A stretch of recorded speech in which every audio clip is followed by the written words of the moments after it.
আমার বিশ্ব নবী দরদি নবী আমার বাবা আবু আমির হামজার বাড়ির দরজায় গিয়ে ডাক দিতে লাগলেন,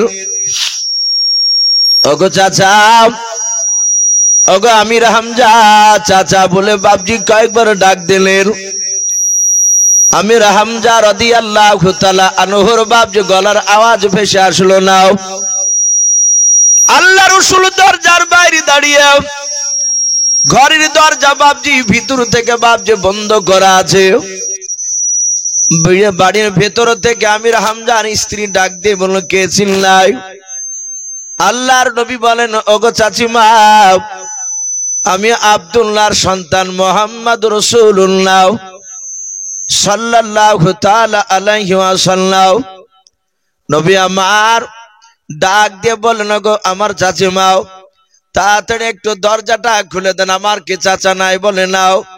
সঙ্গে সঙ্গে যখন বাপজি চাচা নাই বলো, কোথায় গিয়েছে? বলে তোমার চাচা জঙ্গলে হরিণ শিকার করতে গিয়েছে।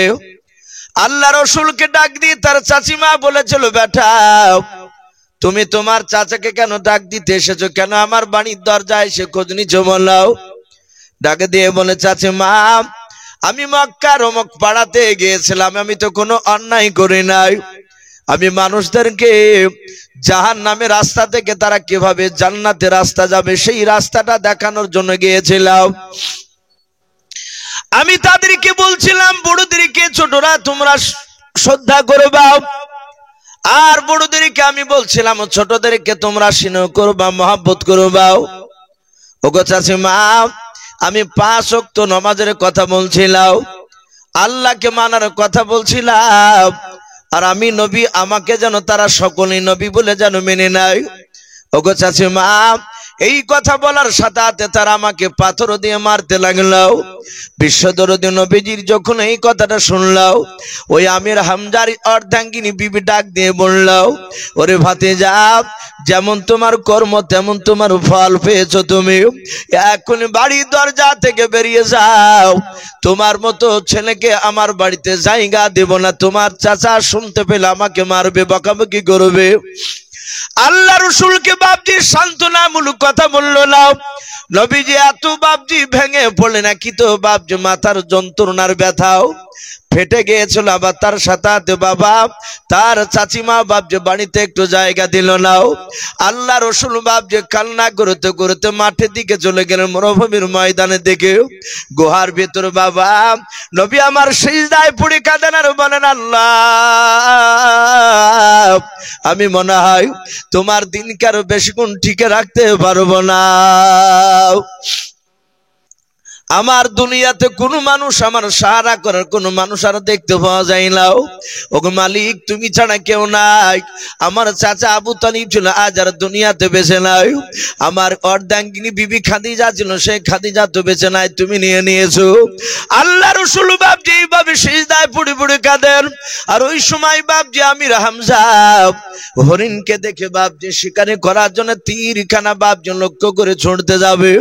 ভাইরা আমার, বাবা জীবনেরাও, আল্লাহ কোরআন পাকে বলেছেন, মা ইয়াহদিহিল্লাহু ফালা মুদিল্লা লাহু ওয়া মা ইউদ্লিলহু ফালা হাদিয়া লাহু। আমার আল্লাহ বলেন, ওগো বান্দারা শুনে নাও, আমি যাকে হেদায়েত বানাবো পৃথিবীর মানুষ নাই তাকে গোমরা বানাতে পারবে, আর আমি যাকে গোমরা বানাবো রে বান্দা পৃথিবীর মানুষ কেউ নাই তাকে হেদায়েত বানাতে পারবে। আল্লাহর নবী জনাবে মুহাম্মদ রাসূলুল্লাহ সাল্লাল্লাহু তাআলা আলাইহি ওয়াসাল্লাম সিজদায় পড়ে বাপজি কান্না করেছিলেন।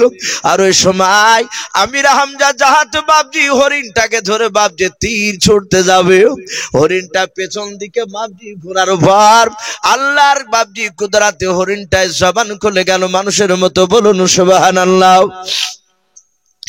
ওই হরিণ চিৎকার করে বলেছিল, রে রাসূলুল্লাহর চাচা আমির হামজা, এই আমির হামজা, তুমি আমাকে শিকারি করো নাও। আমাকে তীর ছুড়ে মেরো নাও। ওরে আমির হামজা, যা তোমার ভাতিজাকে ধরে মক্কার মানুষেরা মেরেছে, একটু তোমার ভাতিজার পাশে গিয়ে তুমি দাঁড়াও। হযরত আমির হামজা বাপজি অবাক হয়ে গেল, একে বাপার জঙ্গলের হরিণ একটা বুলা আমার চাচার নাম করে, জোরে বলুন সুবহানাল্লাহ। আমির হামজার হরিণকে মারলো না, 7-8 বাপজি তীরখানা বাপজি আপনার বন্ধ করে নিয়াও।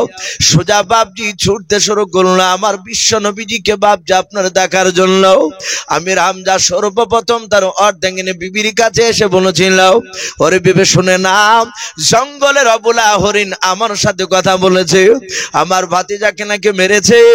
বারবার বলেছে আমির হামজা তোমার চাচার পাশে গিয়ে তুমি দাঁড়াও গাও। আল্লাহ রসুলের বাপজি কথা বলছিলেন, আর ওই সময় আমির হামজার বিবি ডাক দিয়ে বলেছিল, ওগা আমার প্রাণের স্বামী, আপনার ভাতিজাকে মেরেছে আমি নিজ চোখে দেখলাম। বলে কে করে দেখলাম? বলে আমার বাড়ির দরজায় এসে আমাকে না আপনাকে ডাক দিয়েছিল, আপনাকে খুঁজতেছিল। আমি বলেছিলাম আপনি বাড়িতে নাই, জঙ্গলে আছেন, শিকার করতে গিয়েছেন। ও প্রাণের স্বামী, বারবার করে বাচ্চা ছেলের মতো ফুফরে ফুফরে কাঁদছিল, বারবার বলছিল আমাকে মক্কার অমুক অমুক লোক ধরে ধরে মেরেছে গো চাচিমাও।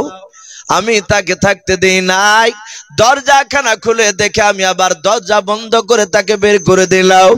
আল্লাহ রসুল এই দিক দিয়ে চলে গিয়েছে ময়দানে। আমার বিশ্ব নবীর চাচা আমির হামজা বাপজি কি করলেন, উনি দেখলেন পায়ের দিকে তাকিয়ে দেখেন বাপজি যে এই দিক দিয়ে রাসূলুল্লাহ হেঁটে গিয়েছে, ওই মাটির দিকে তাকালেন বাপজি পায়ের দাগ বাপজি রক্তে বাপজি লেগে আছে। আল্লাহ রসুলের বাপজি গুহার কাছে গিয়ে আমির হামজা হঠাৎ করে নবীজির পিঠে হাত দিয়ে বলেছিল, গো ভাতে যাও আর কান্না করবা না, এতদিন তোমার সাইডে ছিলাম না, তোমার পেছনে সে দাঁড়িয়েছিলাম না, তাই বেঈমানরা তোমাকে মারতে সাহস পেত। গো আমার ভাতে যাও, আজ থেকে আমি তোমার আমির হামজা চাচা, আমি তোমার পাশে দাঁড়াবো, তোমাকে কেউ যদি মারে আমি তাকে দুনিয়ার বুক থেকে বিদায় করে দেব। ওরে ভাতিজা, একবার তুমি নামটা বলো, তোমাকে কে মেরেছে? আল্লাহ রসুল বাপজি সেজদা থেকে মাথা তুললেন। নবী বললেন, চাচা যদি আমার দোষী ব্যক্তিকে যদি আপনি মারেন, বলে হ্যাঁ, তাহলে কি লাভ হবে? বলে ভাতিজাও, তোমাকে যে মেরেছে তাকে আমি মারতে পারলে আমি তীর দিয়ে তার বুকের ভিতরে ভরে দিয়ে পৃষ্ঠ মোবারক দিয়ে তীরখানা বের করে দেব। ওগো আমার ভাতিজা, এতে তুমি আনন্দ করবাও, আতে তুমি আনন্দ পাবা, তুমি আনন্দ পেলে আমিও খুশি হয়ে যাব। আল্লাহর নবীজি ডাক দিয়ে বলেন, চাচা ওই লোকটাকে মারার চেয়ে একটা কাজ করলে আমি বেশি খুশি হব। বিশ্ব নবীর চাচা ডাক দিয়ে বলেছিল, গো ভাতে যাও, তুমি যা করতে বলবা তা আমি করব তোমার খুশির জন্য। বিশ্ব নবী বলেন, চাচা এতদিন কলমা আপনি পড়েন নাই, ওগো চাচা আপনি একবার কলমা লা ইলাহা ইল্লাল্লাহু মুহাম্মাদুর রাসূলুল্লাহ সাল্লাল্লাহু তাআলা আলাইহি ওয়াসাল্লাম এই কলমা পড়ে নিয়ে সাথে আপনি মুসলমান হয়ে যান। বলুন সুবহানাল্লাহ। এই আল্লাহ রসুলের বাপজি আপন চাচা আমির হামজা, তিনি সাথে বাপজি কলমা পড়ে নিয়েছিলেন। কলমা নিয়ে পড়ার পরে রসুলকে বাপজি এত ভালোবাসতেন, আমার বিশ্ব নবীর কাছে বাপজি বাচ্চা ছেলের মতো দাঁড়িয়ে থাকতেন। বলুন আলহামদুলিল্লাহ। অথচ নবীজির চাচা আমির হামজা অনেক বড় নবীর, সব চাচারাই রসুলুল্লাহর বাপজি বড় ছিল, কারণ বিশ্ব নবীর আব্বারা টোটাল 10টা ভাই। দুনিয়া সিরিয়াল অনুযায়ী বাপজি লাস্টেকার ছেলে আব্দুল্লাহর ছেলে হচ্ছে বাপজি মুহাম্মদ সাল্লাল্লাহু আলাইহি ওয়াসাল্লাম। তাহলে সবচেয়ে ছোট ভাইয়ের যদি ছেলে হয়, তাহলে বিশ্ব নবীর চেয়ে তার চাচারা অনেকে বয়সে বড় ছিল। সম্মানিত ভাই আমার বাবা জীবনেরা, সেই নবীর আপন চাচা আমির হামজা উনি ঈমান এনেছিলেন, কিন্তু বাপজি এই আবু লাহাব বলে একটা বেঈমান, রসুলের বাপজি আপন চাচাও আবু সেহেল বাপজি কলমা পড়লো না, তার পাথরে যে কলমার দাওয়াত কলমা পড়েছে, এটা শোনার পরে এসে উদবা সাইবা আবু সুফিয়ান আরে আবু লাহাব আরে আবু সেহেল 5 লিডার রাত্রিতে একত্রিত হয়েছে। এই আবু লাহাব বাপজি বিশ্ব নবীর অপর তো ঈমান আনেনি, এবং প্রকাশ্যে বাবজি রাসূলুল্লাহর বিরোধিতা করে গিয়েছে। নবীকে প্রকাশ্য বাবজি মারত। কিতাবে লিখেছে আল্লাহ রাসূল সাল্লাল্লাহু তাআলা আলাইহি ওয়াসাল্লাম শুরু জামানায় বাবজি কলমার দাওয়াত দিছিলেন। সবাইকে নবীজি একসঙ্গে বাবজি পেয়েছিলেন না, মাঝে মাঝে বাবজি দুজন তিনজন চারজন করে পাতেন আর তাদেরকে ইমানি দাওয়াত দিতে। আল্লাহ রাসূল বাবজি দেখলেন মক্কার মানুষেরা, মানুষ বিপদে পড়লি তারা একটা পাহাড়ে গিয়ে বাবজি চিৎকার করে ডাক দিত। কোন কোন মুফাসসিররা ওই পাহাড়টার বাবজি নাম লিখেছে মুফাসসিরিনে কেরাম কুবা পাহাড়। আমরা দেখতে পাই এই যে আপনাদের মসজিদ রয়েছে, এরকম মুসলিম যেখানে আছে সেখানে বাবজি মসজিদ একটা না একটা আছে। তো মসজিদে 5 ওয়াক্ত বাবজি আজান হয়। এই 5 ওয়াক্ত নামাজ টাইম আজান বাদ দিয়ে ওয়ান টাইমে যদি বাবজি মাইকে মসজিদে যদি আওয়াজ বাজে, কোন লোক যদি বাবজি মাইকটা চালু করে যদি বলে আসসালামু আলাইকুম, একটি বিশেষ ঘোষণা, এই বিশেষ ঘোষণা বাবজি আওয়াজ হলি দেখবেন আমরা কথা বললে বাবজি কথা বলা বন্ধ করে দিই। চায়ের দোকানে বসে আছে, বলাই ভাই এই টিভিটা একটু বন্ধ কর দিন রে ভাই, নাহলে সবাই মিলে একটু আওয়াজ বন্ধ কর। বলে কেন? বলে মসজিদে আওয়াজ হচ্ছে, মনে হচ্ছে কেউ মারা গিয়েছে। এই বিশেষ ঘোষণা শুনলি কান লেগে দিয়ে শুনি আমরা। আর বেশিরভাগ বাবজি মওতের ঘোষণাটাই বেশি করা হয়। তো ওই মক্কার লোকেরা তারা বিপদে পড়লি তারা ওই কুবা পাহাড়ে গিয়ে বাবজি চিৎকার করে তারা ডাকতো। তখন তার মাইক ট্যাগ ছিল না, কিন্তু মাইক না থাকলেও বাবজি তাদের গলার আওয়াজ খুব অনেক ছিল। তারা মুখে সেই সময় ডাকলে, আজ থেকে বাবজি 30 বছর আগে যারা বৃদ্ধ মানুষ তারা গল্প করে অনেক সময় যে অমুক ব্যক্তি আমাদের এখানে নাই, মারা গিয়েছে, সে মুখে আজান দিত, তো 1 কিলোমিটার দূর থেকে শুনতে পাওয়া যেত তার গলার আওয়াজ।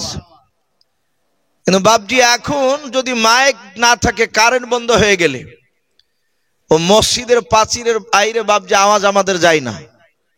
গলার আওয়াজ আগেকার মানুষের মতো তো শরীরে সে শক্তি নেই আমাদের। তো ওই মক্কার লোকেরা বাবজি যাদের গলাটা শক্তিশালী তাকে ডেকে নিয়ে বলতো যে অমুকের নাম ধরে ডাকো, অমুক ব্যক্তি বিপদে পড়েছে। মক্কার সমস্ত লোককে ডাকতো, গো বাবজি ভাইয়েরা, মা বোনেরাও, তোমরা সবাই দৌড়ে এসো। আর কয়েক মিনিটের মধ্যে বাবজি ওই কুবা পাহাড়ের সামনে এসে বাবজি ফাঁকা জায়গা, মরুভূমি, উঁচু পাহাড়ের সামনে বাবজি তারা বসে যেত। যে লোকটা চিৎকার করেছে মোড়লরা বলতো কি বিষয় আলোচনা করবে একটু বলো। সে সময় যে লোকটা বিপদে পড়তো সে বলতো আমি অমুক বিপদে পড়েছি। তখন সেই বিপদ থেকে বাবজি কি করে লোকটা উদ্ধার হবে তা নিয়ে সে মক্কার লোকেরা বাবজি তারা সেই সময় চিন্তা ফিকির করত। আল্লাহ রাসূল বাবজি চিন্তা করলেন আমি তো একসঙ্গে এত লোককে পাই না, যত লোক ওই কুবা পাহাড়ে গিয়ে একত্রিত হয়, আমিও গিয়ে ওই কুবা পাহাড়ে গিয়ে চিৎকার করে ডাক দেব। আমার মনে হয় আমার ডাকে সব লোক আসবে। আমাকে সবাই এখনো তো আলামিন বলে মানি না, এই কথা তো বলে না। আমার উপর যারা ঈমান এনেছে তারা তো মানি, আর যারা এখনো রাসূলুল্লাহর ব্যাপারে বুঝেনি তারা আমাকে আলামিন বলে হয়তো চিনবে, জানবে। আমি ডাক দিব, দেখি সবাই আসবে।